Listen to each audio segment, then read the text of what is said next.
Before we talk about ads or ranking, we need to talk about something almost every KDP publisher misunderstands: the 7 back-end keyword boxes. And if you get this wrong, your book is invisible. So if you get them right, Amazon finally understands who your book is for.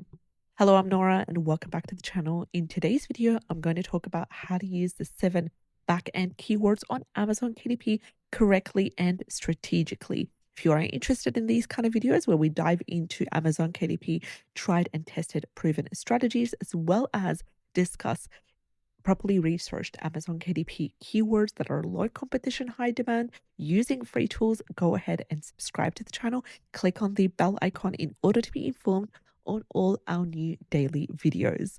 So what back-end keywords actually do? Now, this is an important mindset shift I need to clear out. Let's clear this up first. So the 7 back-end keyword fields are not for stuffing keywords. They are not for repeating your title, and they're also not a place for random SEO tricks. These fields are how you translate your book into Amazon's search language. So I need you to think of them as silent signals that tell Amazon when to show your book and when not to.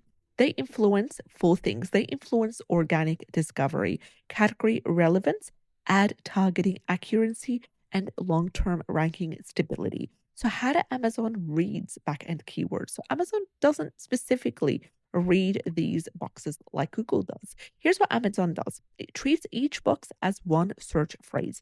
It ignores punctuation and it ignores word order tricks, and it combines fields internally. So your goal should be clarity. So here's the golden rule for 2026 I need you to follow. One box will have one full search phrase, not single words, not comma separated list, and not keyword salads. Here's what to put in each of the 7 boxes. So here's the exact strategy I recommend in 2026. In box number 1 should be your primary buyer keyword. And this is the most important search phrase your book should rank for. And for this, for box number 1 that contains your primary buyer's keyword, I need you to ask yourself, what would my ideal reader type in Amazon? So, for example, if it's a chess book, it should be chess for kids ages 6 to 9. If it's a journal, it should be anxiety workbook for teens. See how we've identified our audience and we've identified what type of book it is? Box number 2 is close variation. So it's the same intention, but different keyword. So it's the same buyer, same problem, but a different phrasing. For example, for this one, you would do beginner chess book for children. What this does is it helps Amazon catch search variations. For box number 3, it needs to be an outcome-based keyword. So this box focuses on what the reader wants to achieve. For this, you can add learn chess step by step, or for the anxiety one, you would do build confidence workbook for teens. It's an outcome keyword that converts better and it supports ads later once you're ready to introduce the ads. Box number 4 is for format or content type. So I need you to ask yourself, what kind of book is this? For example, you can include chess activity workbook, or for the anxiety workbook, it would be guided mental health journal. So what that does is it improves relevancy for buyers who care about format.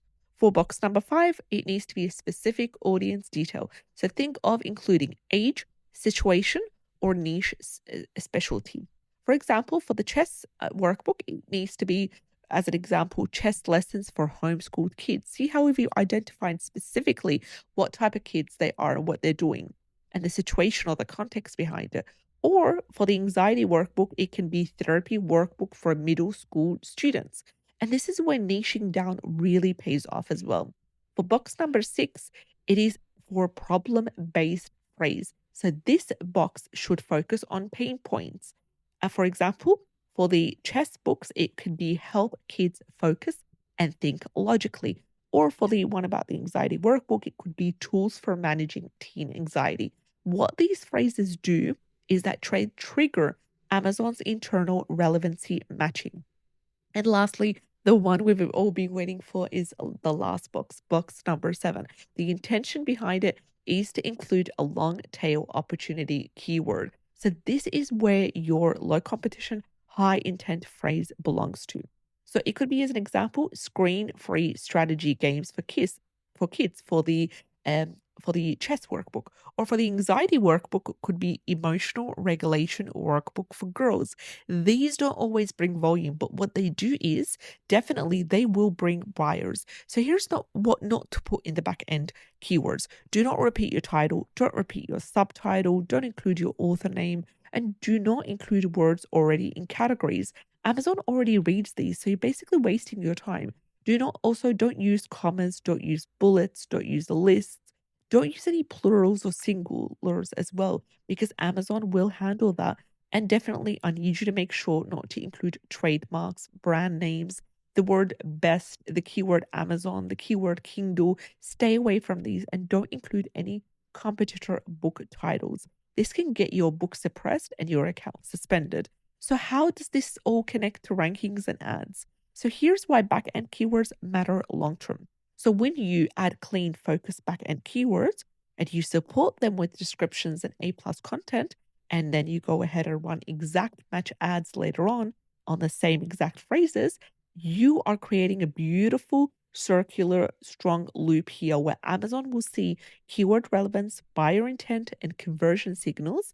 And that is how ads boost organic rankings. This is exactly how organic rankings lower ad cost, and your book compounds over time and creates consistent sales. So back end keywords are not a set and forget. Revisit them when you change your niche strategy, you notice unexpected buyer behavior, and you find better converting keywords in ad reports.